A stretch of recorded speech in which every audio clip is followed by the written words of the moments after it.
Atomic Heart, which released day one into Game Pass earlier this year, has just released its first major DLC titled Annihilation Instincts.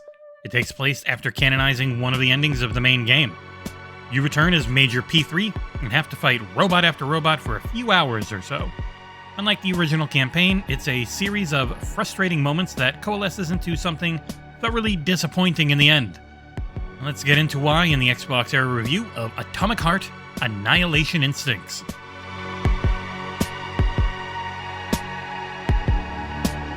I'll try to keep this spoiler light, but if you're playing this, then you should have beaten the campaign and hopefully seen its multiple endings. In this one, it does make one of them canon and picks up almost immediately after that choice is made.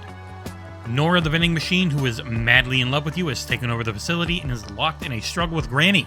If you don't know what any of that means, then go play the base game. It's on Game Pass and I loved it. Your glove, for reasons thoroughly explained in the original, isn't working early on and you'll spend a while walking around and getting some backstory. Once the combat begins, you'll have a shovel, and that's it for 45 or so minutes. It is a mix of maddeningly unfair and clunky melee combat against the large numbers of robots that had me contemplating not doing this review at all. I did persevere and made it through, fixing my glove and finally getting some guns. This is a far more limited arsenal and ability system than you had in the main game. I ended up with only 2 melee weapons, a new assault rifle, a shotgun, and a pistol.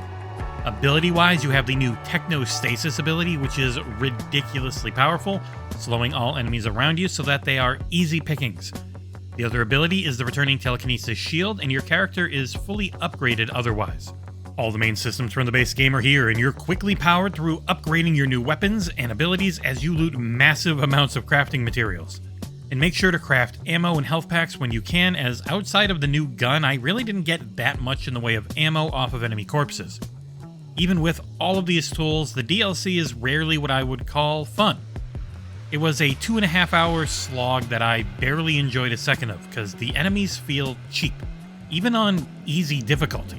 And the story made me hate the characters involved. The main character just comes off like a simp and seems oddly unaware of things that I knew from playing the first game, despite this supposing to take place after. Gameplay-wise, once you have all of your tools, it goes from feeling pretty terrible to being okay.